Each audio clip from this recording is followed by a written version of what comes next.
Hello दोस्तों, आप सभी को इस चैनल पर स्वागत है। अभी तक इस चैनल को सब्सक्राइब नहीं किए हो तो इस चैनल को सब्सक्राइब कर लो, क्योंकि बिहार बोर्ड और 10वीं के छात्र हैं तो यह चैनल आपके लिए काफ़ी मददगार सिद्ध होगा। तो आइए देखते हैं बिहार बोर्ड 10वीं क्लास और हिस्ट्री का यह दूसरा वीडियो और दूसरा चैप्टर भी है। प्रश्न कहता है पूंजीवाद क्या है? पूंजीवाद क्या है? उत्तर होगा औद्योगिक क्रांति के फलस्वरूप समाज में एक नए वर्ग का उत्कर्ष हुआ या उदय हुआ। यहाँ पर उदय भी लिख सकते हो, उदय हुआ, जिसके पास उद्योग के सभी साधनों पर अधिकार था।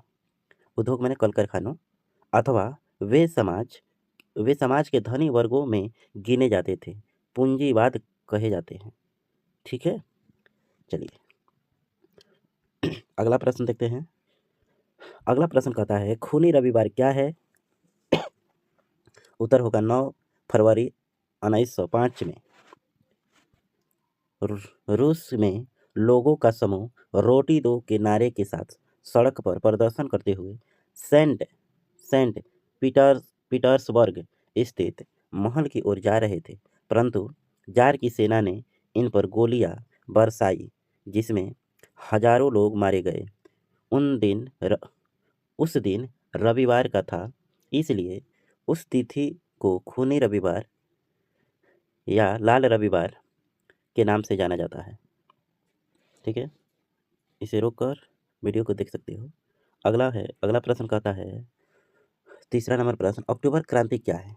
तो लेनिन के द्वारा केरेंस्की सरकार को पलटने के उद्देश्य से 7 नवंबर 1917 ईस्वी को पेट्रोग्राम के रेलवे स्टेशन, बैंक, डाकघर, टेलीफोन केंद्र, कचहरी एवं अन्य सरकारी भवनों पर अधिकार कर लिया।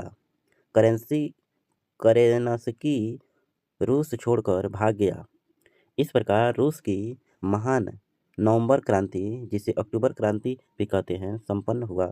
शासन की बागडोर अब लेनिन के हाथ में आ गया। ठीक है, चलिए आगे देखते हैं।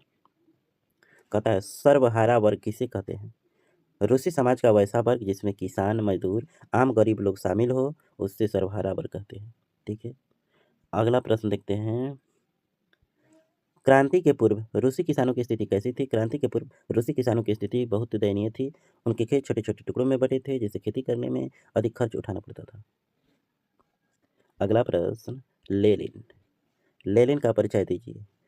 रूस में बोल्शेविक क्रांति का प्रणेता लेनिन था। उनका जन्म 10 अप्रैल 1870 ईस्वी को हुआ था। ये इंपॉर्टेंट है, लेनिन का जन्म कब हुआ ऑब्जेक्टिव में। वह जारशाही का विरोधी एवं मार्क्सवादी का समर्थक था। उसने अप्रैल थीसिस एवं नई आर्थिक नीति की स्थापना की। यह भी बहुत इंपॉर्टेंट है।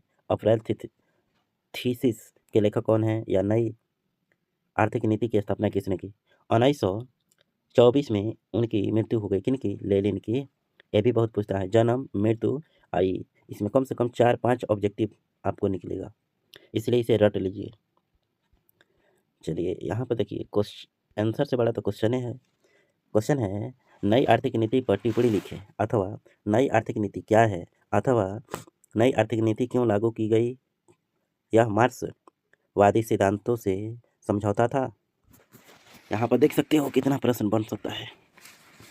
चलिए इसमें से पूरा ना याद हो तो अधो भी याद कर लेना।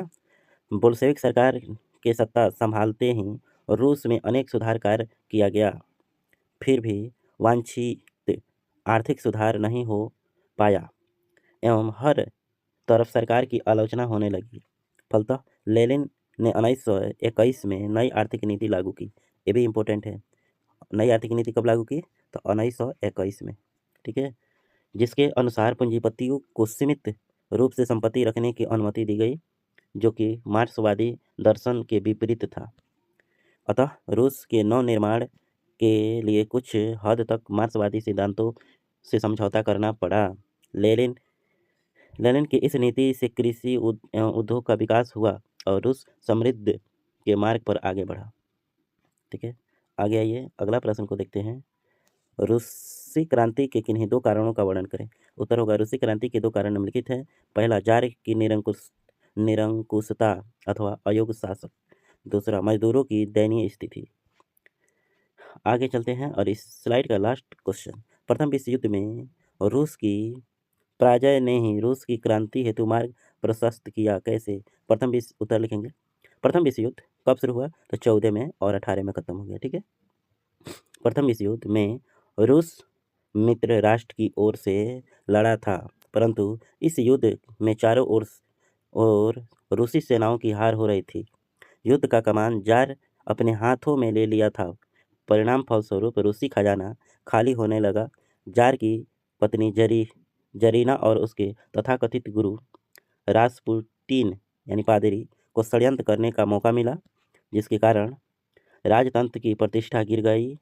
अतः हम कह सकते हैं कि प्रथम विश्व युद्ध में रूस की पराजय ने क्रांति हेतु मार्ग प्रशस्त किया। ठीक है। इस प्रकार आपने देखा दूसरा चैप्टर का 9 VBI प्रश्न। ठीक है, फिर मिलते हैं अगले